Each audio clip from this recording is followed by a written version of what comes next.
Okay, Assalamualaikum warahmatullahi wabarakatuh. Okay. Untuk kelas 1 Zoom. Kelas 1 Zoom. Okay, tujuan utama kepentingan reka bentuk. Okay, kepentingan reka bentuk dan teknologi, tujuan utama dia adalah untuk menjadikan penghasilan produk sebenar bermanfaat kepada manusia. Itu yang dia patah balik yang masa mula-mula yang kita bincangkan hari itu, yang masa mula-mula. Okey. Jadi reka bentuk produk sepatutnya untuk memilih dan menggunakan mengikut cita rasa, kemampuan dan keinginan mereka. Keinginan mereka tu ialah pelanggan. Okey. Benda yang kamu design tu mesti mengikut cita rasa pelanggan atau kita panggil ergonomik lah. Bergantung pada design. Kalau kamu design produk ikut kesesuaian manusia, sama juga dengan perabot macam-macam. Okey. Lepas tu kepentingan reka bentuk banyak tertumpu kepada pengguna, masyarakat dan negara. Ini ada ya dalam ni. Jadi untuk pembelajaran ini, okay, murid dapat menyenaraikan kepentingan reka bentuk. Kamu kena kenal pasti peranan dia, terangkan etikanya dan teroka kerjaya. Soalan cikgu biasanya cikgu akan bagi padankan dan lebih kepada kerjaya lah, sebab ini penting. Okey. Jadi kamu tak apa benda yang dalam reka bentuk ni sebenarnya menyediakan kamu pelbagai jenis pekerjaan. Okey. Supaya kamu tahulah. Ya. Saya terus kepada ini kita boleh baca kepentingan reka bentuk dan teknologi.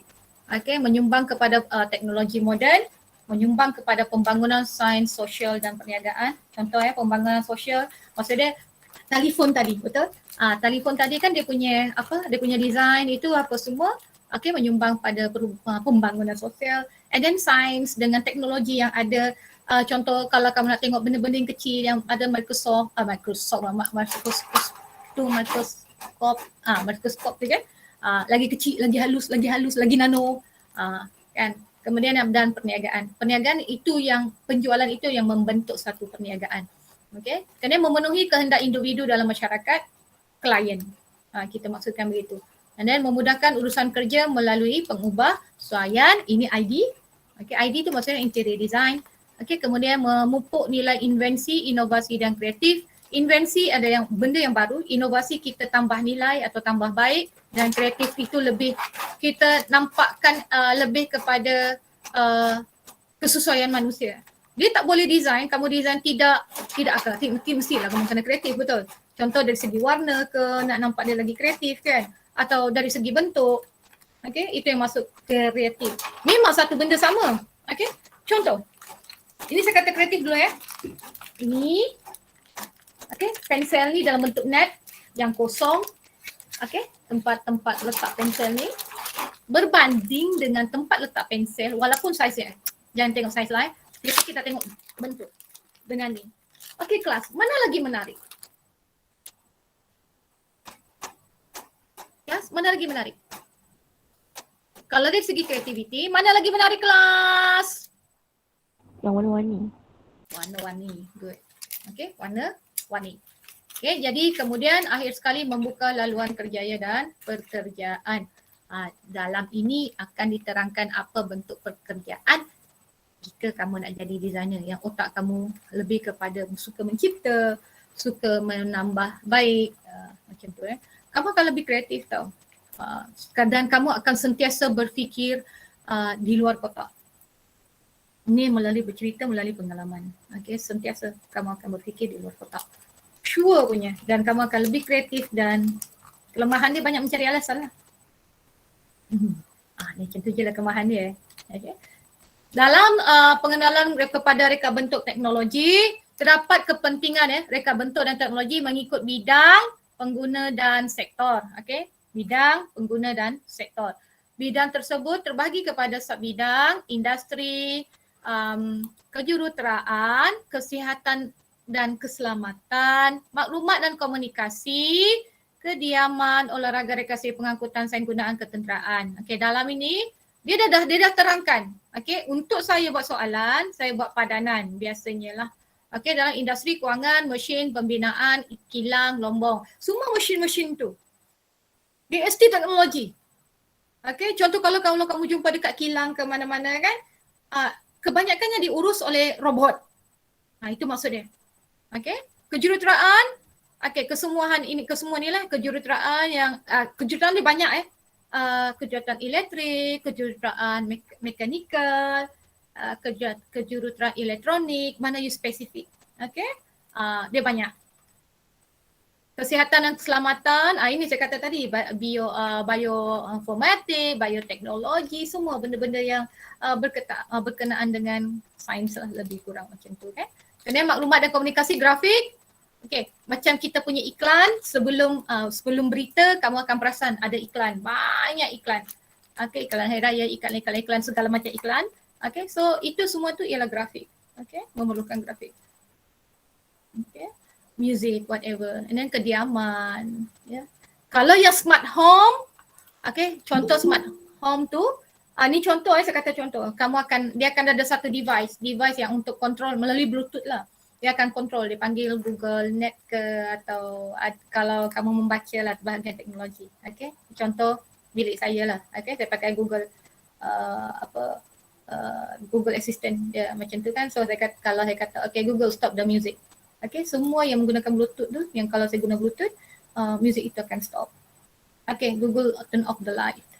Kalau yang menggunakan Bluetooth, contoh aircon, Google stop off the aircon, turn off the aircon. Ni macam tu, menggunakan suara.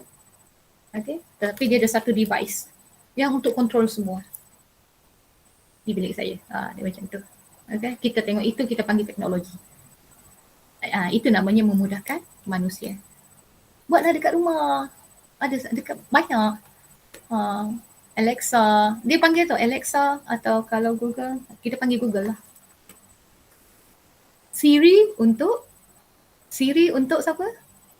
iPhone kan? Betul ke? Siapa pengguna iPhone? Betul ya Damia? Betul.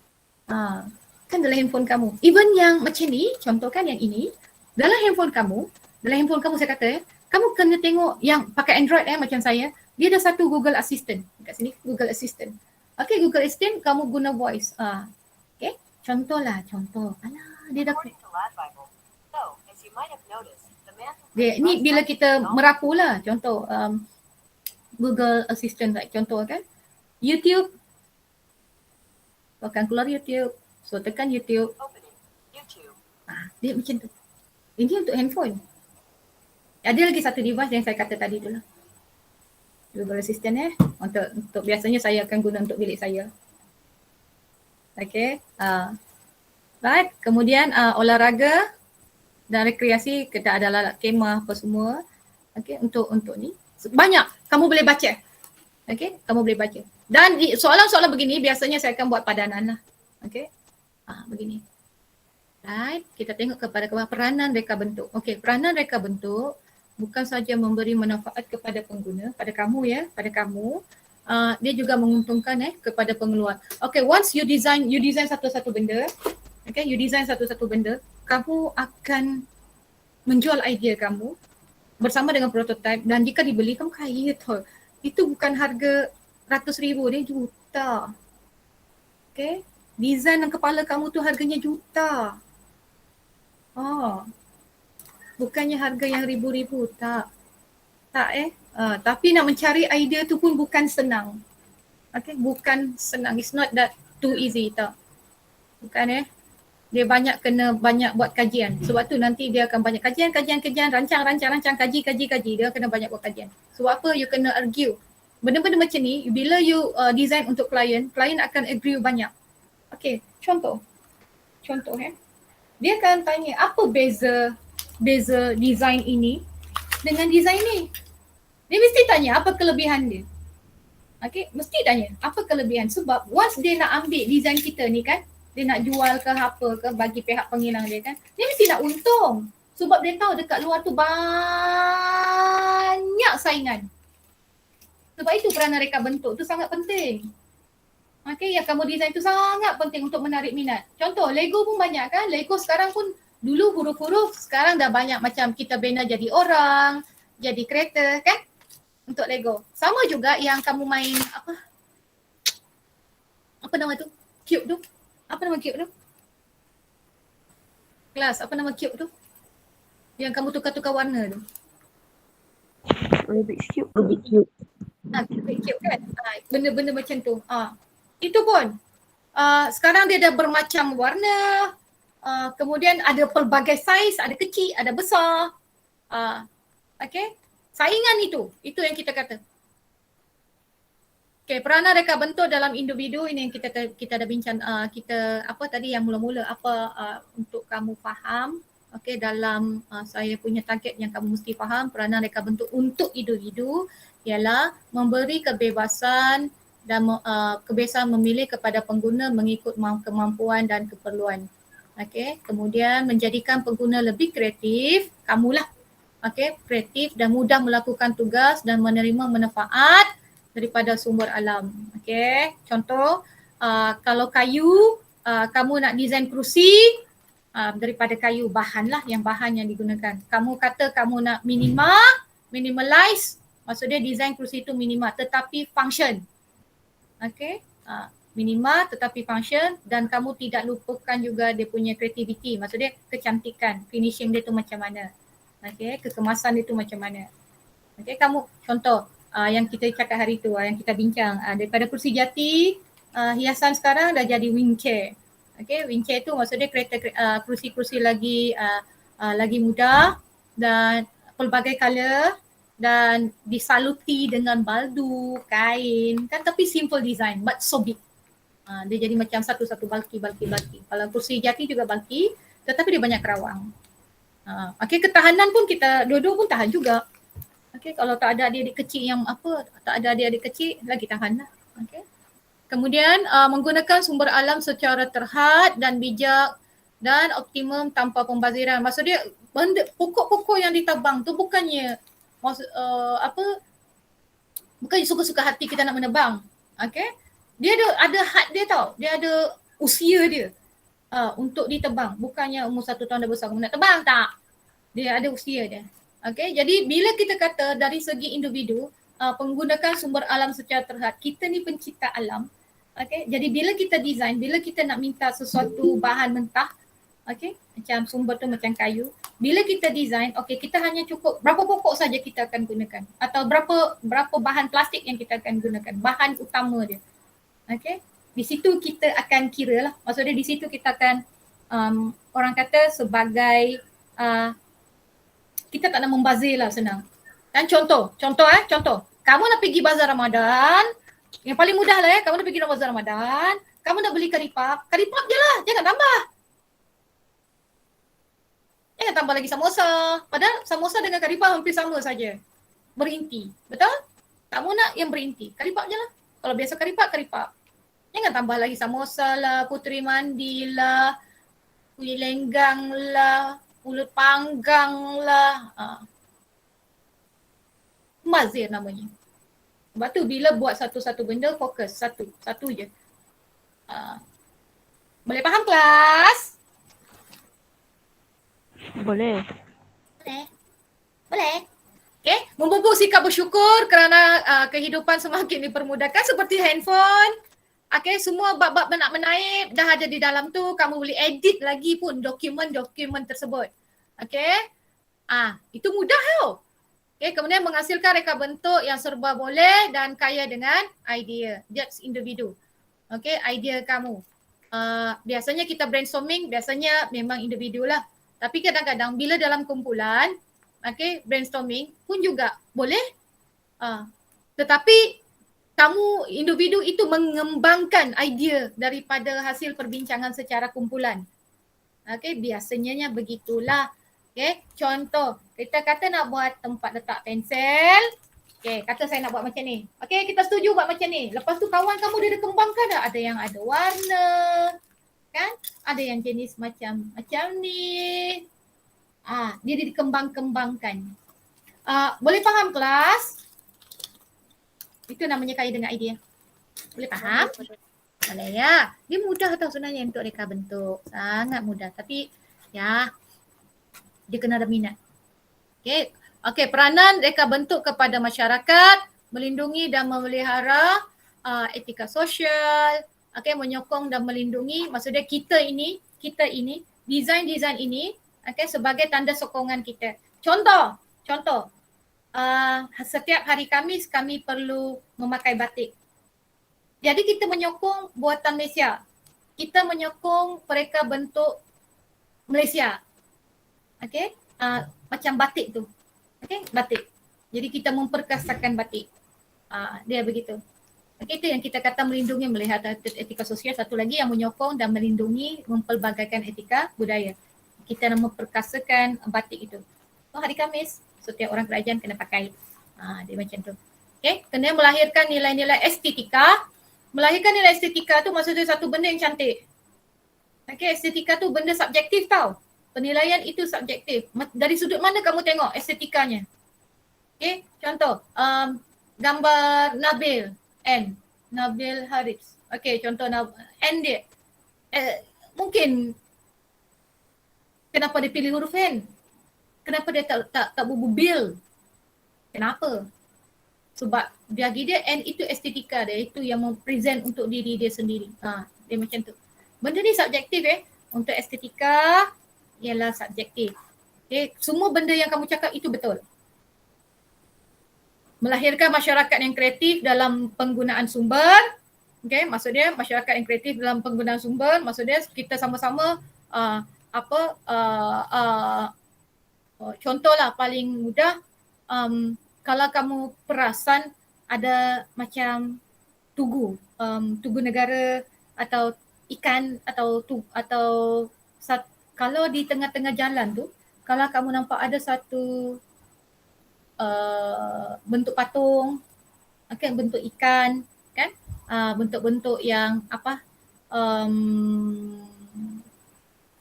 di tengah-tengah jalan tu ada pokok-pokok begitu kan, itu maksud dia masyarakat yang kreatif dengan penggunaan sumber. Apa pokok-pokok tu dijadikan satu kawasan yang cantik, kemudian masyarakat itu menghargai. Contoh, kalau kita jahat, kita patah-patahkan je pokok tu. Tapi kadang-kadang ada juga yang bagus, ada masyarakat yang bagus. Contoh pokok bunga dekat tepi jalan-jalan raya besar tu semua, dia tolong siram ke, tapi jarang lah saya nak tengok. Ada yang kutip sampah ya. Kalau kutip sampah ya yang dekat pantai-pantai kan, kempen kutip sampah kan, dia kira macam tu. Lepas itu peranan dalam reka bentuk tu membentuk masyarakat lebih bertamadun dan berdaya maju. Setiap satu kumpulan atau negara yang melahirkan teknologi, contoh Korea. Contoh Korea. Dia terkenal dengan teknologi apa? Korea kelas. Dia terkenal dengan teknologi apa? Kelas. Tengok tu. Kosmetik. Maksud dia mana-mana artis atau mana-mana kita ni sebagai manusia nak mengubah satu-satu bentuk wajah ke badan ke Korea. Sebab teknologi sana lagi advance, lagi maju. Surgery. Ya, betul, surgery. Ya, facial surgery. Yes, betul. Jadi situ dia membentukkan masyarakat lebih bertamadun dan berdaya maju. Dekat situ. Kalau macam Jepun kereta, teknologi kenderaan berat begitu. So design ini yang membentuk atau reka bentuk ini berperanan membentuk masyarakat itu atau negara itu lebih maju. Akhir sekali, peranan reka bentuk dalam pengeluar dan negara mengeluarkan produk penjadaman negara, contoh batik. Sekarang tengah promosikan hari Khamis tu. Kemudian sama juga makanan-makanan daripada Malaysia. Kan macam kamu punya sambal-sambal tu yang dalam kamu bawa balik ke asrama, nanti kamu tengoklah kakak-kakak kamu tu sambal Cik Noh kot kalau saya tak silap, bawa ke balik ke asrama. Kan bagi mereka yang suka makan pedas lah. Itu maksudnya itu reka bentuk. Dari segi grafik, dari segi pembuatan makanan, ya. Kemudian peranan reka bentuk dalam melindungi hak cipta rakyat. Contoh batik batik kita dengan batik Indonesia tidak sama. So kerajaan menetapkan batik Malaysia. Macam tu. So batik kita Indon kita boleh tahu. Kalau saya tengok saya boleh tahu dah. Dari segi warna, dari segi bentuk itu pun kita boleh tahu. Okay. Meningkatkan pendapatan negara, ya. Kan apabila kita nak ekspor kuih-kuih raya tu kan, contoh yang benda-benda halal, Maggi, silap, macam tu. Dia akan meningkatkan pendapatan negara. Kosmetik, yang diekspor ke luar negara. Ada. Okay. Contoh lagi paling bagus ialah Upin Ipin kan. Upin Ipin contoh paling bagus. Okay. Filem atau kartun animasi diekspor ke, setahu saya lah, seingat saya di Indonesia lah.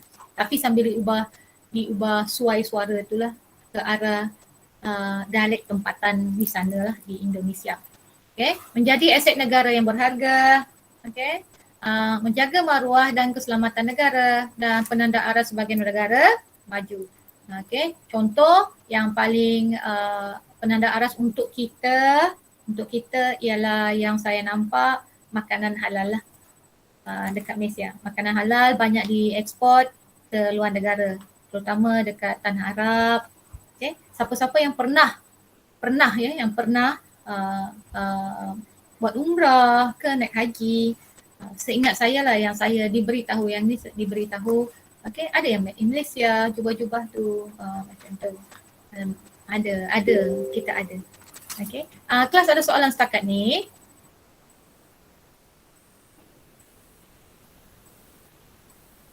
Kelas ada soalan setakat ni? Tak ada. Tak ada, betul? Tak ada? Ada ya? Tak ada. Okay, last kali, akhir sekali ni kita buat akhir. Okay, dalam etika reka bentuk, ini adalah etika ialah nilai murni yang menjadi pegangan dan amalan kami, andalan kita sebagai pereka bentuk, supaya hasil ciptaan itu asli dan tidak memudaratkan diri dan pengguna. Okay? Dan nilai dalam reka bentuk membentuk garis panduan yang harus dipatuhi kamu dan saya. Okay?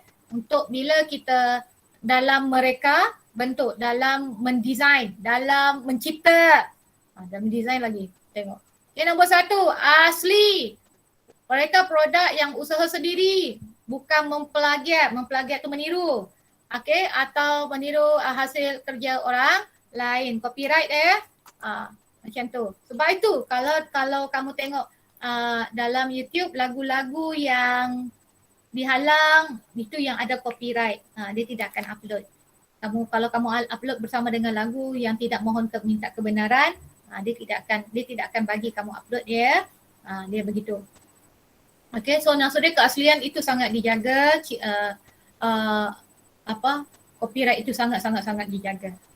Okay, contoh kamu ada design, katalah kamu mereka cipta kasut beroda, yang ada muzik, ada ni. Tapi dalam di dunia memang ada. Tapi apa kelebihan kamu? Apa lagi kelebihan kamu lebih baik daripada yang sedia ada? Yang itu dia nak tengok. Okay. Jujur dalam menentukan harga. Ini melibatkan kos lah. Okay. Kamu bukannya letak saja-saja nak letak, bila dah siap satu benda ni, terus kamu letak harga RM10. Kita kena kira costing dia, penghasilan dia. Itu kamu akan belajar. Okay, costing dia macam mana nak kira untuk satu unit. Sebab kamu dah beli zip. Okay, berapa harga zip. Lepas tu kamu kena beli net ni. Okay, berapa semeter. Sebab setiap kali kita ukur benda ni macam ni, dia tak pakai semeter, dia kurang daripada semeter. Maksudnya dalam semeter tu boleh dapat 2 atau 3 produk. Dia nak kena kira. Lepas tu penyangkut dia untuk kelebihan lah. Kita nak sangkut kan macam ni. Okay, so kena kira costing tu. Kena kira. So kena jujur. Tapi kadang-kadang kita ni mencari untung, kita menambah. Kan? Kita menambah. Okay, bermanfaat.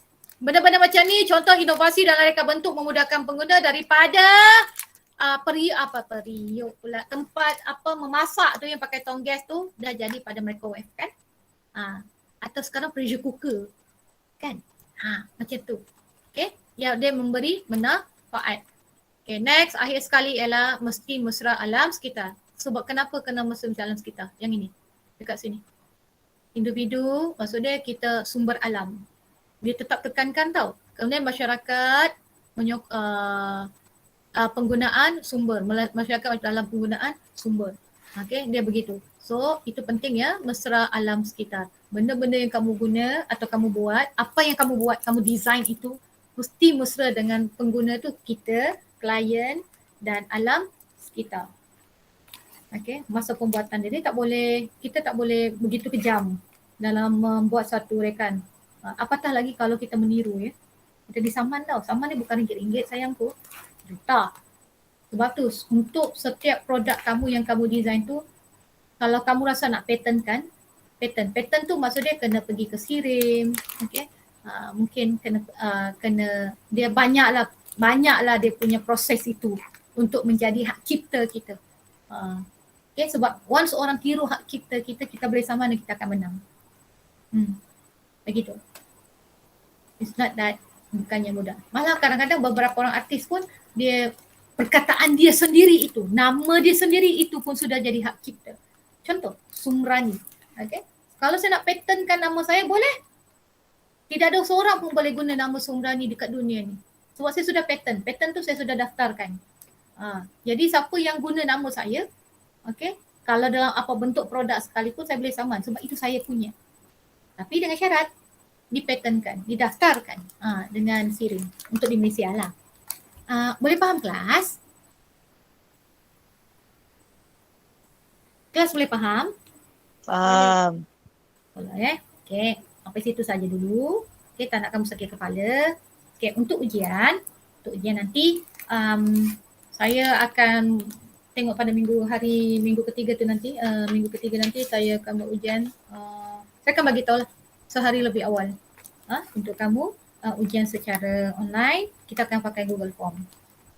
Okay, ada soalan kelas? Boleh faham? Boleh faham. Okay, bagus. Okay, saya stop dulu.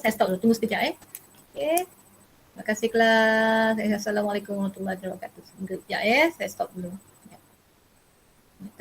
Okay, bagi saya stop dulu.